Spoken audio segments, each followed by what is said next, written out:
Yep, so I was explaining like how are we creating the BTP cockpit. So after passing that code, now this screen will come and now you can access the SAP BTP cockpit. If you click on this link, so after passing that code we are getting on the mobile number, and then you can access the SAP BTP cockpit. Now, if you click on this link, then you can directly access the BTP cockpit. Okay, so now this trial home. So first we need to create end-to-end connection. Now we'll select this radio button, then create account. So now it will create your global account, sub account, organization space. You can just wait for 5 minutes, then it will be done. Okay, so you can see here, navigate to sub account. So I will explain you further, like how can we create the ABAP instance and how can we create the service key so that we can create the connection in Eclipse for the cloud account.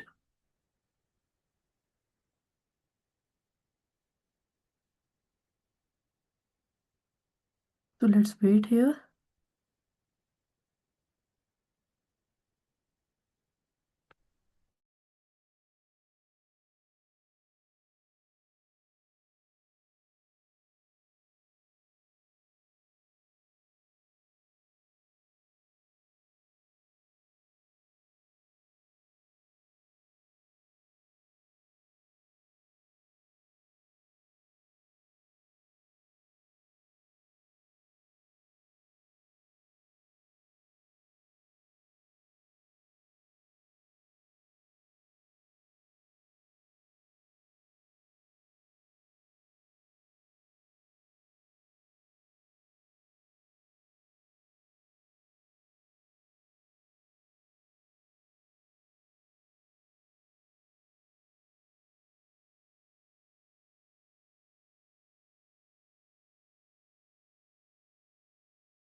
Yep, so this is done. Now continue.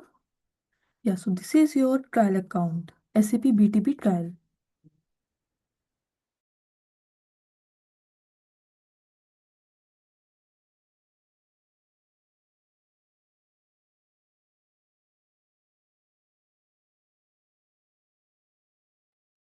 So now click on this link, go to your trial account. So that account is created. And if you scroll down here, you can see the SAP BAS. I will explain in the next session like how can we install the SAP BAS. And then we do have some tutorial here. So you can learn some basic concepts. So go to your trial account. Now this is done. So let me explain how can we create the ABAP instance and service key. So we have successfully created the BTP trial account. Thank you.